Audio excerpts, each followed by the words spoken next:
Chers amis, bonjour. Donc ce Shabbat, nous allons lire les parachiotes de Matot et de Massé qui vont conclure le Sefer Bamidbar.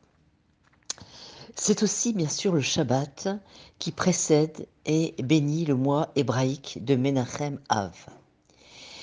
Et nos sages nous enseignent que les parachiotes sont en rapport avec la période de l'année dans laquelle elles sont lues. Alors nous devons donc trouver le lien entre les parachiotes de Matot et Massé et le mois de Menachem Av. Eh bien, nous avons coutume d'ajouter d'ailleurs le mot Menachem au nom du mois de Av. Ainsi, ce mois se nomme Menachem Av, dont le sens littéral est « il console le Père ». C'est-à-dire, Menachem veut dire consolateur.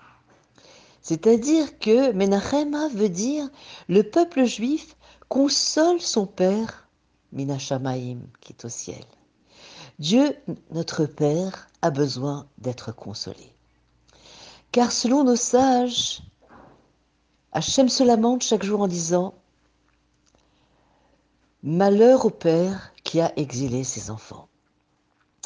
Alors cette idée nous permet de comprendre le lien qui existe entre le mois de Menachem Av, dans lequel nous allons entrer, puisque nous donc c'est Shabbat Mevarchim, et justement ces parachiotes qui sont lus cette semaine, Matot et Massé.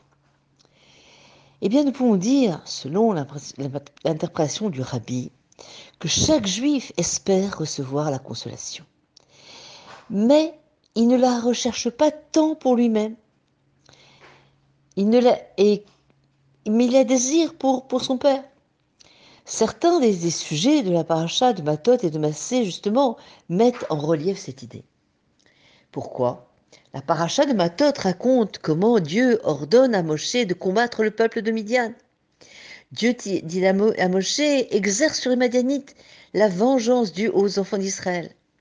Cependant, lorsque Moshe a transmis le même commandement à Israël, dit pour exercer sur Midian la vengeance de l'Éternel. Le Midrash précise en commentant ce passage que Moshe dit au peuple juif « Vous ne vengerez pas les hommes, c'est le Créateur lui-même qui sera vengé par vos actes. » Et ce thème revient encore dans la paracha de Massé, puisqu'il est écrit ne rendez pas impure la terre où vous habiterez, et dans laquelle je résiderai, car je suis l'Éternel qui réside parmi les enfants d'Israël. Et le Midrash nous explique que les Juifs sont chéris d'Akadosh Baruch Hu. Et même lorsqu'ils sont impurs, la présence divine est parmi eux.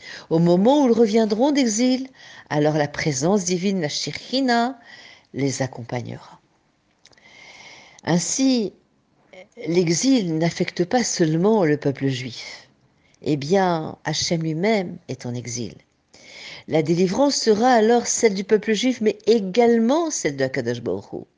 Or, il est évident que la rédemption de la Shekhinah est primordiale. C'est pourquoi Menachem Av, il console le Père. Ça exprime la consolation de Akadosh Baruch Hu. Pourtant, il est étonnant de remarquer que Menachem Av ne fait pas référence à la consolation des enfants, c'est-à-dire du peuple juif. Alors en fait, le peuple juif est tellement attaché à Kadosh Baruch Hu, par ce lien indéfectible. Comme nous dit le Balatania, nous sommes reliés par une corde qui est composée de 613 fils. Et justement, on est tellement attaché avec Akadosh Baruch Hu que finalement, on ne considère pas nos aspirations, nos désirs, nos situations comme, comme si c'était pour nous-mêmes. Mais finalement, Israël vekutsha brichu kulachat. Israël et Dieu ne font qu'un. Et si Israël est en exil, alors son Père Dieu s'y trouve aussi forcément.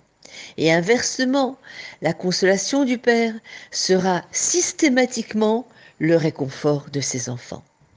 De ce fait, nous ne saurions envisager la consolation des enfants qu'au moyen de Menachem Av, la consolation du Père, d'Akadosh Baruch Hu.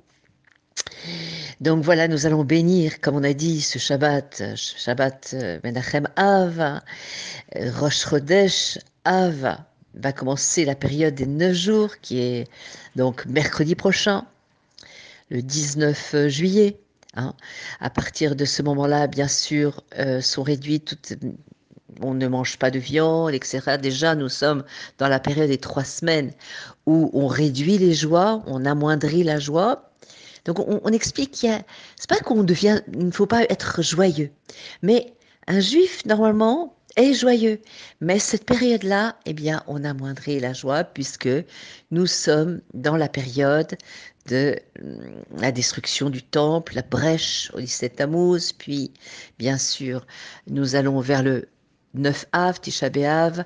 Donc, voilà, à partir de mercredi prochain, donc, nous entamons la période des 9 jours et nous espérons que finalement, eh bien, il n'y aura pas de Tisha B'Av, que Dieu va consoler, nous consolera et que très vite, il y aura la délivrance Bekarov Mamash pour chacun de nous et pour tout le peuple dans son ensemble. Shabbat Shalom, Omevorach.